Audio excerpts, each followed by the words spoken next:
Panthers have kind of been what I expected going into the season. I know a lot of people were talking about, oh, this is going to be a competitive team. They got Bryce Young, traded up for him.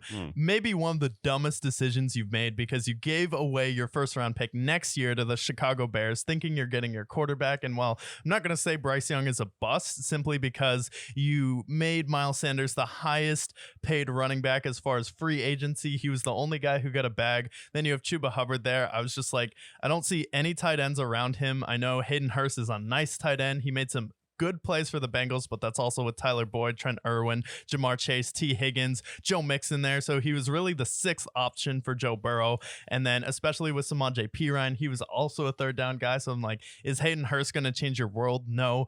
And then I know Adam Thielen has been balling out this year, and he's been their one bright spot on offense, but you still can't be relying on a older receiver in his 30s to be that number one guy to help out your rookie. So if anything, you should have started Andy Dalton this year. And I hated the Frank Reich decision, because I'm like, this is a guy that was the offensive coordinator for the Philadelphia Eagles when Doug Peterson was the one making the big plays. Nick Foles had an incredible Cinderella run. Doug Peterson was able to outcoach Bill Belichick in the Super Bowl. Still wasn't like that guy there. It felt like Doug Peterson was still that guy pulling the strings. And then he goes to Indianapolis and just underachieved.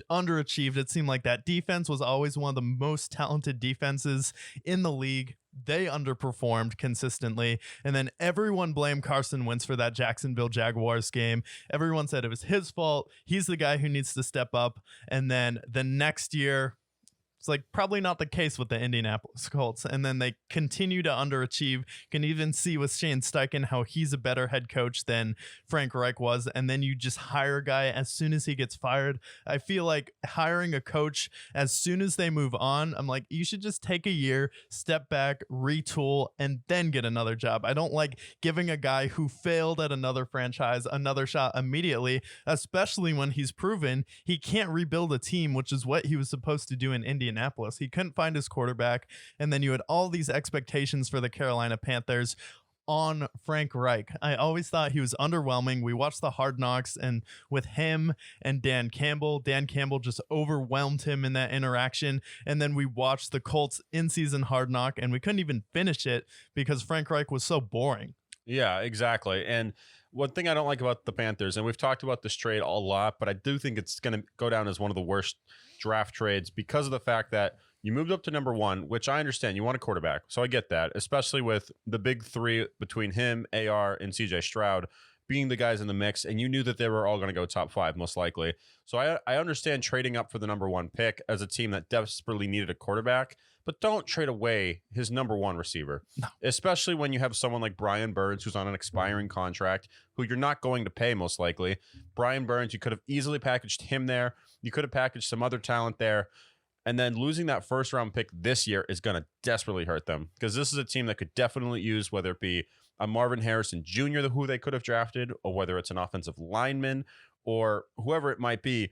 You've hurt yourself desperately. And now the next few years with Bryce Young, it's going to really hurt him. And it doesn't really feel fair to Bryce Young, because it felt like their whole plan was, okay, we're going to trade your number one receiver and we're going to surround you with guys who are former quarterbacks.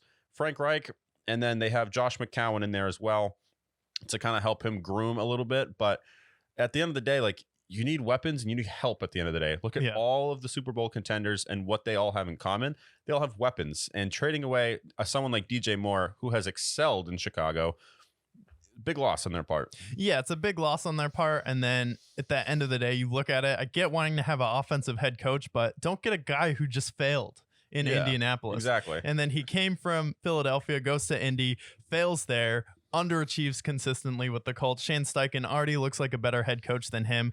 And then you sign him in Carolina. It just felt overly safe, like they didn't want to make the wrong hire there. But it's like, this is a guy you just paid a bunch of money, and now you're going to have to fire him in season, and then he's just going to bounce around. It's probably going to be his last opportunity as a head coach, but you messed up. big time. And then Big whip. especially last year, you talk about that DJ Moore trade, the Rams were ready to give you at least 2, if not 3 first-round picks for Brian Burns. You probably could have gotten 2 firsts and a second for him. And the Rams were ready to give you that and then not have any first-round picks until 2040, because we know how Sean McVay doesn't value any of his draft picks at all. And then you could have rebuilt it that way. But no, you want to hang on to Brian Burns. Like, the most important thing for a rookie quarterback is having all of those weapons around him, a good offensive line, which clearly the Carolina Panthers don't have at this point. No, not at all. And now they're going to struggle for a long time. And we're going to get Bryce Young, where maybe he finally has that formidable team in like year 3. But by then, his confidence could be shot, because as it is, he's a human. He watches the headlines. He sees how good CJ Stroud's playing. We saw how good Anthony Richardson played before he got hurt. Yeah. And now they're already calling him a bust at this point, which don't think it's completely fair yet. I think you should give him more time. But at this point, it's crumbling fast in Carolina. And at this point, I don't really know how they can salvage it without blowing up the team.